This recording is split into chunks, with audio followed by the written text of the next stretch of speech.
আজ বানালাম চিকেনের ঝোল। তো চলো সেটাই তোমাদের সঙ্গে শেয়ার করি। প্রথমে মাংসে 1 চামচ হলুদ গুঁড়ো, 1 চামচ লঙ্কার গুঁড়ো আর 2 চামচ আদা রসুনের পেস্ট দিয়ে দেব।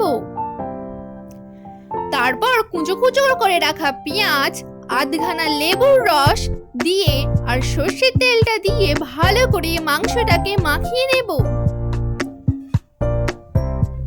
মাংসটা মাখানো হয়ে গেলে ঢাকনা দিয়ে 15 মিনিট রেখে দেব। তারপর কড়াইতে সর্ষের তেল দিয়ে আলুগুলো লাল লাল করে ভেজে নেব।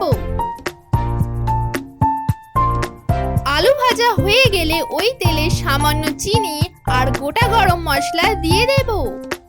আর কুচো কুচো করে রাখা পেঁয়াজ, টমেটো আর সামান্য নুন দিয়ে ভালো করে ভেজে নেব। তারপর ওর মধ্যে ম্যারিনেট করা মাংসটা দিয়ে ভালো করে কষিয়ে নেব।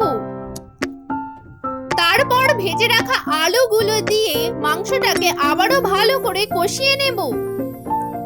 মাংস থেকে তেল ছেড়ে গেলে পরিমাণ মতো জল দিয়ে কিছুক্ষণ ফুটিয়ে ধনেপাতা আর গরম মশলা ছড়িয়ে নামিয়ে নিলেই রেডি।